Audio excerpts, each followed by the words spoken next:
लाडक्या बहिणींसाठी आनंदाची बातमी. लाडकी बहीण योजनेच्या लाभार्थ्यांना आता दरमहा पैसे मिळणार आहेत. फेब्रुवारीचं अनुदान वाटप सुरू झालंय. महिलांच्या खात्यात 1,500 रुपये जमा केले जात आहेत. दरम्यान या योजनेच्या लाभार्थींची मार्च अखेरपर्यंत शेवटची पडताळणी होईल. त्यानंतर राज्यातील पात्र लाडक्या बहिणींची संख्या निश्चित होणार आहे. 50 ते 60 लाख लाडक्या बहिणी अपात्र ठरण्याची शक्यता वर्तवली जाते. शिल्लक 2 कोटी लाडक्या बहिणींसाठी वर्षाला 30 ते 32 हजार कोटी रुपये लागणार आहेत.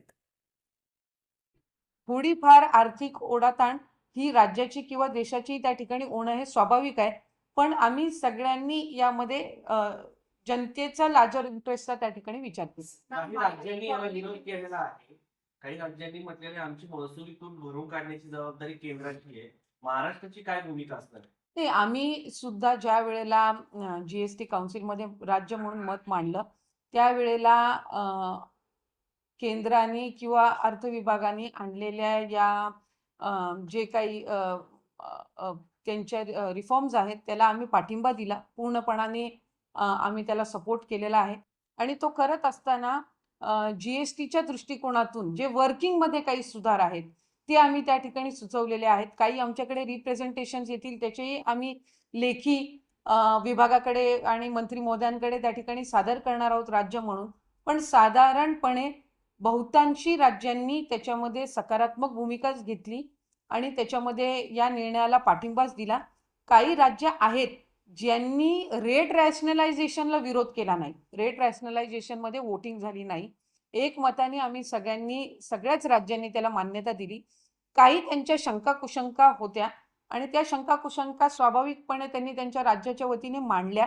पण ते मांडत असताना रेट रॅशनलायझेशनला कुठेही त्यांनी विरोध केला नाही. मॅम, तुम्ही 40% जो स्लॅब सांगितला त्याच्या कमाई अनुसार किंवा प्रॉफिटेबल लेवलवर आपण बघितलं तर 40,000 कोटींचं कुठे ना कुठे कमाई होणार देशाला. तसंच नुकसान जे जीएसटी स्लॅब कमी झाले त्याच्यामुळे झाले ते 90,000 कोटींपेक्षा जास्त आहे.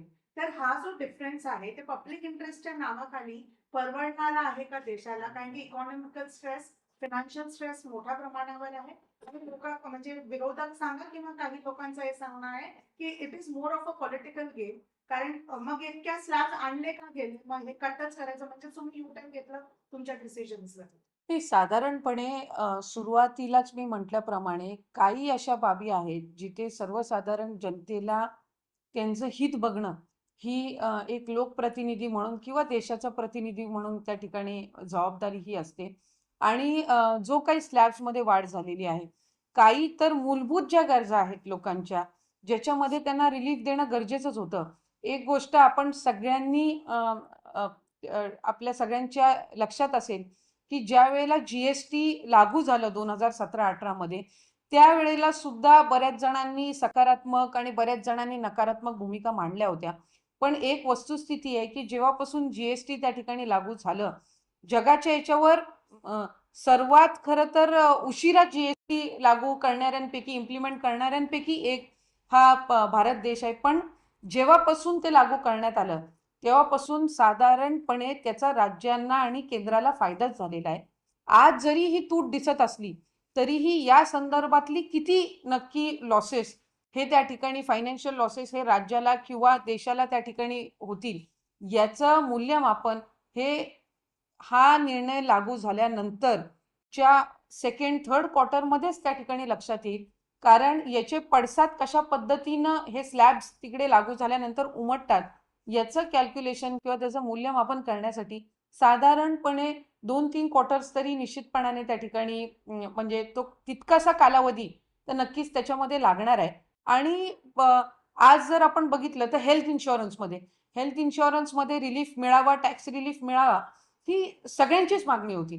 त्यावर अनेक मागच्याही जीएसटी काउन्सिलमध्ये चर्चा झाली होती की जे 60च्या वरची ज्येष्ठ नागरिक आहेत त्यांना ती देण्यात यावी का, मग कशा पद्धतीनं त्याचं मूल्यमापन व्हावं आणि डिस्क्रिमिनेशन न करता जर ते चांगल्या पद्धतीनं सगळ्यांसाठीच हेल्थ इन्शुरन्स असेल आणि प्रत्येक राज्याने हेल्थ इन्शुरन्सच्या संदर्भातल्या निर्णयाचं स्वागत केलं. आज आपण कृषी प्रधान देश म्हणून ओळखलं जातो. आज खतांमध्ये ज्या वेळेला आपण करामध्ये सवलत दिलेली आहे त्याच वेळेला ज्या ज्या वस्तू ज्या ज्या रॉ मटेरियल्सनी किंवा ज्या ज्या गोष्टी ते खत तयार करण्यामध्ये त्या ठिकाणी बनवलं जातं तिथं 18% GST आणि मग खताच्या याच्यामध्ये आपण करामध्ये सवलत देऊन त्याचं तसं पाहायला गेलं तर शेतकऱ्यांना हवा तितकासा फायदा होत नव्हता.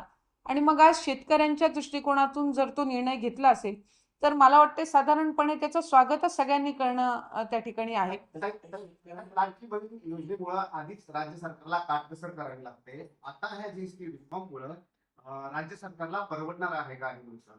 नाही, साधारणपणे ज्या वेळेला एखादे रिफॉर्म्स येत असतात, ज्या वेळेला एखाद्या आपण करामध्ये सुधारणा त्या ठिकाणी आणत असतो, त्यावेळेला सुरुवातीच्या कालावधीमध्ये त्याच्यामध्ये ताण असणं हे स्वाभाविक आहे. पण या GST याच्यामध्ये जे काही महत्त्वपूर्ण बदलाव जे करण्यात आलेले आहेत, त्याच्यातून एम्प्लॉयमेंट जनरेशन असेल किंवा ऑटोमोबाईल सेक्टरमध्ये टू व्हीलर असतील किंवा इतर ज्या बाबी असतील, याच्या प्रोडक्शनमध्ये आणि त्याच्या विक्रीमध्ये सुद्धा वाढ होण्याची निश्चितपणाने त्या ठिकाणी शक्यता आहे. त्याचबरोबर काही आता आमच्या इथं एक्साईज डिपार्टमेंटनी काही नवीन रिफॉर्म्स राज्य म्हणून आणलेले आहेत. त्याच्यातून काही उत्पन्न वाढण्याची त्या ठिकाणी शक्यता आहे. आणखीन काही बाबी आहेत. त्याच्यामुळे ज्या वेळेला एका बाजूनी नुकसान होत असतं, त्यावेळेला राज्य म्हणून किंवा केंद्र सुद्धा हे त्या एका बाजूला हे नुकसान होत असताना त्याचं भरपाई ही कशा पद्धतीनं करायची याचे मार्ग काढत असतात. त्याच्यामुळे महाराष्ट्र राज्य म्हणून पण मुख्यमंत्री देवेंद्र फडणवीस साहेब, उपमुख्यमंत्री शिंदे साहेब असतील, अर्थ व नियोजन मंत्री उपमुख्यमंत्री अजितदादा असतील, यांनी सुद्धा या संदर्भातला आढावा घेतलेला आहे आणि सगळ्या बाबींचा आढावा घेऊनच महाराष्ट्र राज्याने त्या ठिकाणी काल GST काउन्सिलमध्ये राज्य म्हणून पाठिंबा या सर्व बाबींना दिलेला आहे.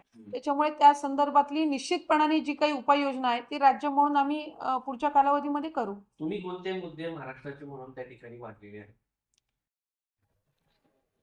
नमस्कार लाडक्या बहिणींनो, लाडक्या बहिणीसाठी अतिशय आनंदाची अशी बातमी आलेली आहे. लाडक्या बहिणींनो, फेब्रुवारी महिन्याचा जो काही हप्ता आहे तो हप्ता जमा होण्यास सुरुवात झालेली आहे. लाडक्या बहिणींनो, तुम्हाला सर्वांनाच माहिती आहे की आपल्या महाराष्ट्र राज्याच्या महिला व बालविकास मंत्री अदितीताई तटकरे यांनी मुख्यमंत्री माझी लाडकी बहीण योजना ही सुरू केलेली आहे. आणि या योजनेच्या माध्यमातून महिलांना दर महिन्याला 1,500 रुपये हे त्यांच्या खात्यामध्ये हे दिले जातात.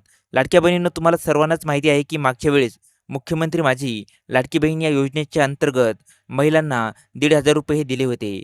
परंतु आता महिलांना प्रतीक्षा लागलेली होती ती फेब्रुवारीच्या हप्त्याची.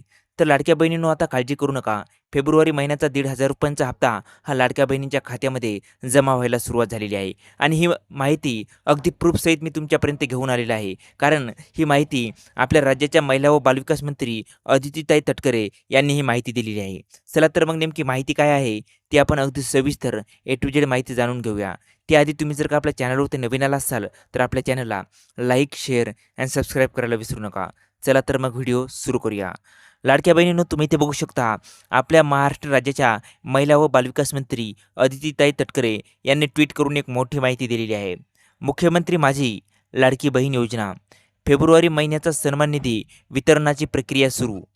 मुख्यमंत्री माझी लाडकी बहीण योजनेतील सर्व पात्र लाभार्थ्यांना फेब्रुवारी महिन्याचा सन्मान निधी वितरित करण्याची तांत्रिक प्रक्रिया आजपासून सुरू करण्यात आलेली आहे. आणि पुढील 2 ते 3 दिवसात सर्व पात्र लाभार्थ्यांच्या आधार संलग्न बँक खात्यात हा सन्मान निधी जमा होणार आहे. म्हणजेच लाडक्या बहिणींनो, मुख्यमंत्री माझी लाडकी बहीण या योजनेचा जो काही फेब्रुवारी महिन्याचा हप्ता हा जमा करायचा राहिलेला होता, आता त्याची प्रोसेस ही सुरू झालेली आहे. आणि पुढच्या 2 ते 3 दिवसामध्ये आजपासून पुढच्या 2 ते 3 दिवसामध्ये हे फेब्रुवारी महिन्याचे पैसे हे लाडक्या बहिणींच्या खात्यामध्ये हे जमा होतील, असं आपल्या महाराष्ट्र राज्याच्या महिला व बालविकास मंत्री अदितीताई तटकरे यांनी माहिती दिलेली आहे. तसेच तुम्ही ते बघू शकता महायुती सरकारचा दृढ निश्चय. आदरणीय मुख्यमंत्री श्री देवेंद्रजी फडणवीस साहेब, आदरणीय उपमुख्यमंत्री श्री एकनाथजी शिंदे साहेब आणि आदरणीय उपमुख्यमंत्री सुनेत्रा काकी पवार यांचे सातत्यपूर्ण मार्गदर्शन व महाराष्ट्रातील लाडक्या बहिणींना दृढ विश्वास या बळावर मुख्यमंत्री माझी लाडकी बहीण योजनेची दमदार वाटचाल यापुढे अशी सुरू राहणार आहे असा मला विश्वास आहे. म्हणजेच आता ही योजना ही अशी सुरू राहणार आहे, ही योजना कुठेही बंद होणार नाही असं त्यांनी आश्वासन दिलेलं आहे. म्हणजेच लाडक्या बहिणींनो, आता तुम्ही काळजी करू नका. आता तुमच्या खात्यामध्ये मुख्यमंत्री माझी लाडकी बहीण योजनेचे 1,500 रुपये हे जमा झालेले आहे.